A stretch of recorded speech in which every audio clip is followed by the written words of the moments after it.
دوستو لوگ اتنے پتھر دل ہوتے جا رہے ہیں کہ 10 محرم کی چھٹیاں آئیں گی کسی کے دل پہ بجلی نہیں گرے گی۔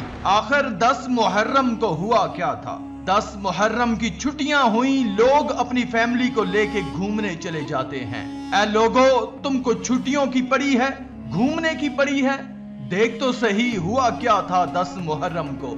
3 دن کی بھوک پیاس تنہائی، سروں کا کٹ کے نیزوں پہ چڑھ جانا، رسول اللہ کے خاندان کی شہزادیوں کا قید ہو جانا، اور ان سب کے درمیان ایک مرد مجاہد غازی عباس علمدار کی امام حسین سے وفا کے بارے میں سن کے آپ کا کلیجہ باہر آنے لگ جائے گا۔ تاریخ نے لکھا امام علی علیہ السلام ہر رات ہاتھوں کو اٹھا کے اللہ کے دربار میں دعا کرتے ہیں کہ اے اللہ مجھے ایسا بیٹا عطا کر جو کربلا میں میرے حسین کی مدد کرے۔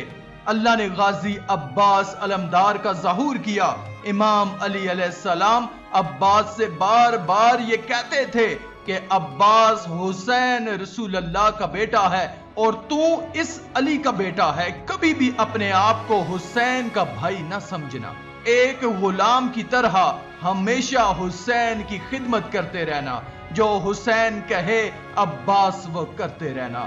بس 10 محرم کے دن جب کرب و بلا میں ہر ایک شہید امام حسین علیہ السلام کے قدموں میں قربان ہوتا رہا۔ تاریخ نے لکھا حضرت عباس علمدار اپنی آنکھوں کے سامنے اپنے بھائیوں اور بچوں کو قربان کر دیتے ہیں اور بار بار نواسہ رسول کے قدموں میں بیٹھ کے کہتے ہیں اس غلام کو بھی اجازت دو۔ امام حسین علیہ السلام فرماتے ہیں عباس یہاں شجاعت کا امتحان نہیں، ہمارے صبر کا امتحان ہے۔ بس جناب عباس جیسے ہی امام حسین سے مل کے باہر آئے تو دیکھا بی بی سکینہ ہاتھوں میں مشکیزہ لیے جناب کے قریب آئی اور کہنے لگی چچا عباس میرے اصغر نے 3 دن سے پانی نہیں پیا۔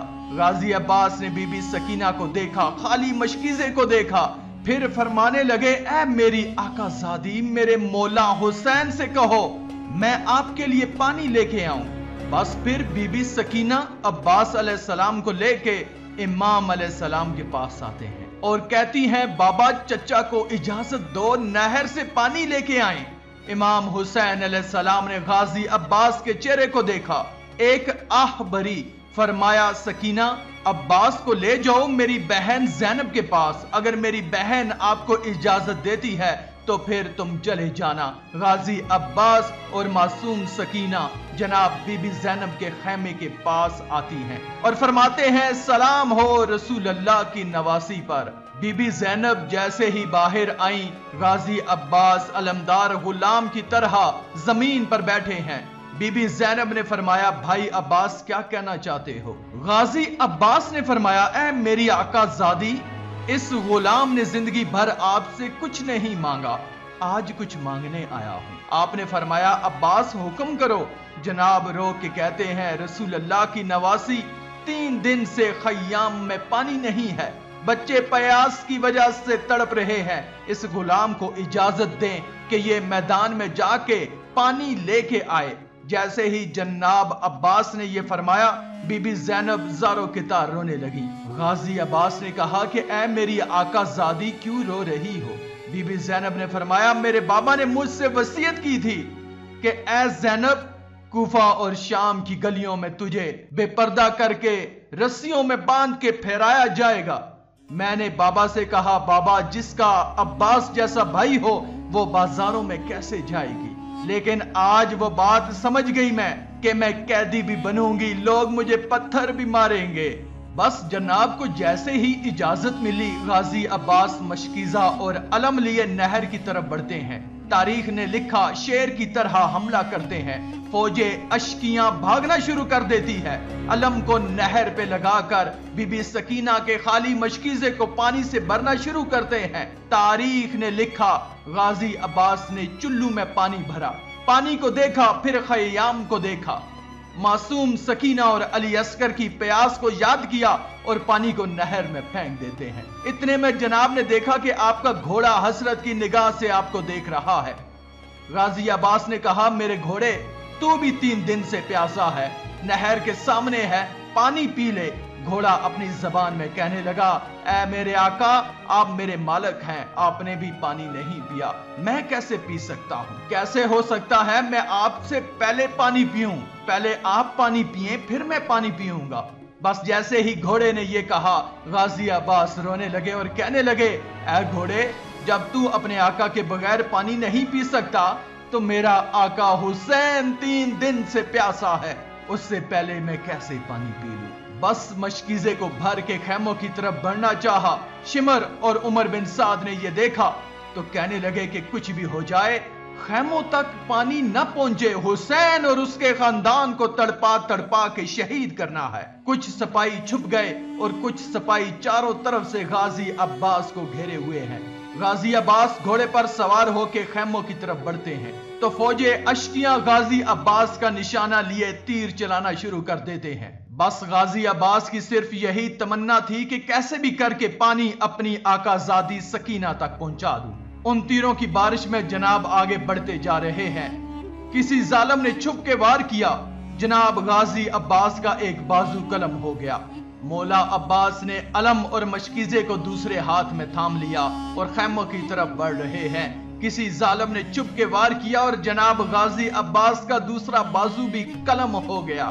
بس جناب عباس نے اس مشکیزے کو اپنے منہ میں سنبھال کے آگے بڑھ رہے ہیں۔ ہزاروں تیروں کی بارش جناب غازی عباس کے جسم پہ ہو رہی ہے۔ تاریخ نے لکھا، غازی عباس کے چہرے پہ، جسم پہ تیر لگنا شروع ہو گئے۔ ایک تیر جناب کی آنکھ میں لگا، مشکیزے پر تیر لگنے سے پانی بہنا شروع ہو گیا۔ غازی عباس نے بہتی ہوئی مشک کو دیکھا، خیموں کی طرف منہ کر کے کہا، میرے مولا مجھے معاف کرنا۔ اتنے میں کوئی ظالم غازی عباس کے سر پر وار کرتا ہے اور جناب اس گھوڑے کی زین سے زمین پہ آتے ہیں۔ وہاں یہ منظر جب امام حسین علیہ السلام نے دیکھا، انا للہ و انا الیہ راجعون پڑا اور اس نہر کی طرف بڑھنا شروع کیا۔ جناب عباس کے سر کو اپنی گود میں رکھتے ہیں۔ اتنی دیر میں جناب عباس فرماتے ہیں، مجھے معاف کرنا، میں نے کوشش تو بہت کی لیکن میں اپنی شہزادی سکینہ تک پانی نہیں پہنچا سکا۔ امام حسین علیہ السلام نے فرمایا کہ عباس، اللہ کی مرضی یہ ہے کہ ہم سادات پیاسے رہ کر اللہ کے دین پہ قربان ہو جائیں اور ہماری پیاس کو قیامت تک یاد رکھا جائے۔ پھر غازی عباس فرماتے ہیں، میرے مولا، اس آپ کے غلام نے آپ سے کچھ نہیں مانگا، آج کچھ مانگنا چاہتا ہوں۔ امام حسین علیہ السلام نے فرمایا، عباس میرے بھائی حکم کرو۔ جناب غازی عباس نے فرمایا کہ اے میرے مولا، میری ماں نے مجھے کہا تھا کہ جب میں پیدا ہوا تو سب سے پہلے میں نے آپ کی زیارت کی تھی۔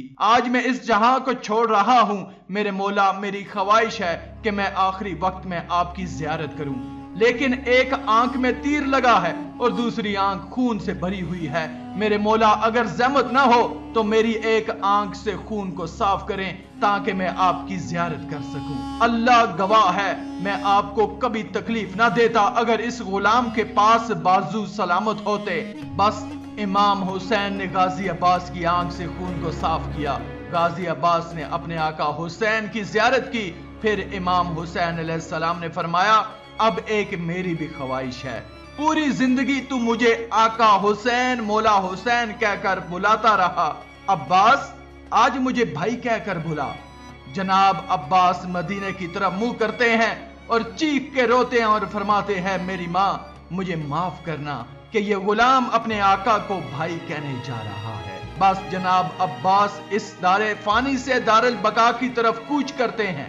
یزیدی فوج خوشی سے جھوم جاتی ہے اور جب کربلا میں امام حسین بھی شہادت کا جام پی چکے، سروں کو کاٹ کے نیزوں پر سوار کیا جا رہا تھا، سب کے سر نیزوں پہ سوار کیے۔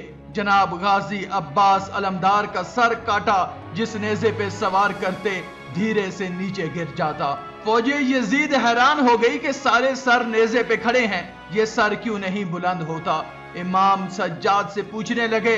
امام سجاد غازی عباس کے سر کے قریب آتے ہیں اور فرماتے ہیں، چچا عباس، یہ ظالم پوچھتے ہیں کہ تمہارے چچا کا سر نیزے پہ کیوں نہیں سوار ہوتا؟ چچا عباس کے سر سے آواز آئی، اے میرے مولا سجاد، میری آقا زادیاں بے پردہ کھڑی ہیں، میں نے کبھی رسول اللہ کی نواسیوں کو نگاہ اٹھا کے نہیں دیکھا، آج کیسے ہو سکتا ہے میرا سر ان کے سر سے بلند ہو جائے؟ اتنے میں شمر کہتا ہے عباس کے سر کو گھوڑے کی زلفوں سے باندھو۔ بس جناب عباس کے سر مبارک کو گھوڑوں کی زلفوں سے باندھا گیا اور رسول اللہ کی نواسیوں کو قید کر کے شام کی طرف لے گئے۔ سلام ہو غازی عباس علمدار کی وفا پر، سلام ہو رسول اللہ صلی اللہ علیہ وآلہ وسلم کے خاندان کے ہر فرد پر جو اسلام کے لیے ہر ظلم برداشت کرتے ہیں۔ آخر میں اللہ رب العزت سے دعا ہے کہ اللہ ہمیں نیک اعمال کرنے اور برائی سے بچنے اور بچانے کی توفیق عطا فرمائے، آمین یا رب العالمین۔